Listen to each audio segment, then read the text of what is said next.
Do you think states should have a right to ban gender-affirming health care? I don't think any state or anybody should have the right to do that. As a moral question and as a legal question. I just think it's wrong. And the person who asked the president that question is Dylan Mulvaney, a 25-year-old TikTok star that has spent the past few months documenting his transition to a girl in his Days of Girlhood series. Here's an example. I wear clothes like this, and we all just normalize women having bulges sometimes, because we're coming up on bikini season, baby, and you might see a bulge or two. So normalize the bulge. We are normalizing the bulge. Women can have bulges, and that's okay.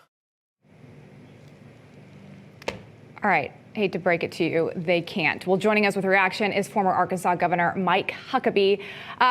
Governor, I mean, there are so many things to break down with this. It's very concerning to see. But I will say this person, Dylan Mulvaney, this 25-year-old TikTok star who has millions of followers, this Days of Girlhood, there's a lot of questions being sparked around him calling himself a girl and what age he actually identifies as. So not only identifying as a female, but as a girl, maybe a little girl. People are concerned about the precedent this sets if we are just allowing anybody to be any age as well. Yeah, I identify as a 21-year-old, just so you know, because, I felt better at 21 than I do at my age in the Medicare generation. This is really bizarre. And for Joe Biden to say that it's wrong and immoral for there to be any restrictions on children, I wonder, does he want to take away the restrictions on minors being able to buy alcohol or tobacco, or maybe getting drafted or driving or voting?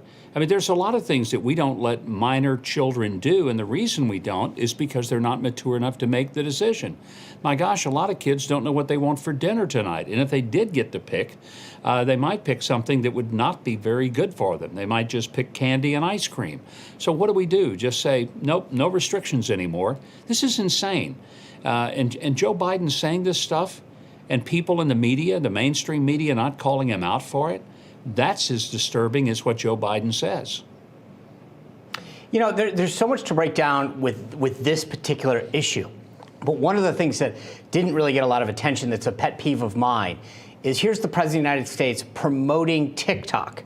It's a platform owned by the Chinese government. It's collecting data on every single American.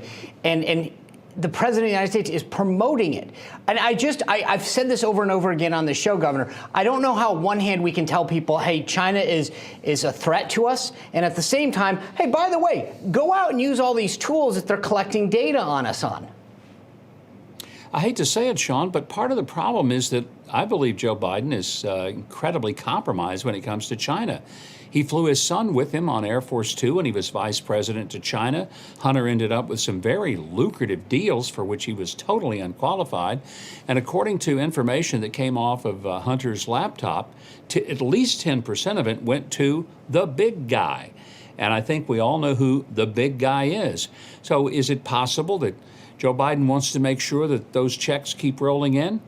Forgive me for sounding so incredibly cynical, but why aren't we getting to the bottom of that? How come there's not a congressional investigation into whether or not there was some type of under-the-table money that went to the Biden family? Because clearly there are people who are ready to swear that that did happen, Tony Bobolinsky for one, and I just feel like that the American people have a right to know. They absolutely do. You know, the fascinating thing is as well, and I brought this up at the beginning, we're 2 weeks out from an election. This president is spending time focused on a very niche issue, not talking about the economy, not crime, not the border.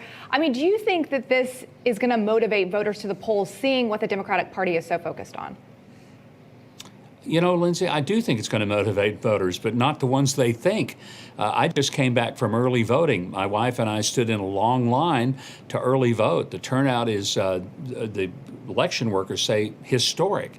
And that's just the second day of early voting here in Arkansas. So I'm convinced that we're going to see an enormous number of people who say, you know, while Joe Biden, all he wants to talk about is abortion up until the moment of birth and giving people the right to shred their babies and making sure that a 14-year-old has the right, even without her parents' permission, to go and remove her breast and have a hysterectomy, and boys can be chemically castrated. While that may be interesting to Joe, a lot of Americans care about being able to walk their sidewalks at night or get on a subway without being hit in the back of the head with a brick. They'd like to be able to afford just simple things like bread and butter and bacon going to the grocery store without having to sell a kidney to pay for it. So I think it's motivating voters, but it's motivating voters to vote Republican this year. Governor, I got about 30 seconds left, and I know this is an odd question to ask you of all people, but to Lindsay's question, I don't get it. Like, we all agree, who does this motivate, and yet they're spending a lot of time and effort on issues that are very niche 14 days out from an election? Yeah, but Sean, what else have they got? They can't say, look at what a great job we've done with the economy because it's cratered. They can't say, look how we've secured the border because 2.5 million people have crossed, bringing a lot of fentanyl with them and killing young Americans. So they can't really say that we're more respected in the world because we're not. They got nothing. So all they have are these really fringe issues on which they've taken a fringe position, and they just hope that the crazies come out and vote for him. I just don't think there are that many people who are that crazy in America, and I think we're going to see a big red tsunami on Election Day. I'm with you. All right. Governor Mike Huckabee, always good to see you, sir. Thanks for being with us.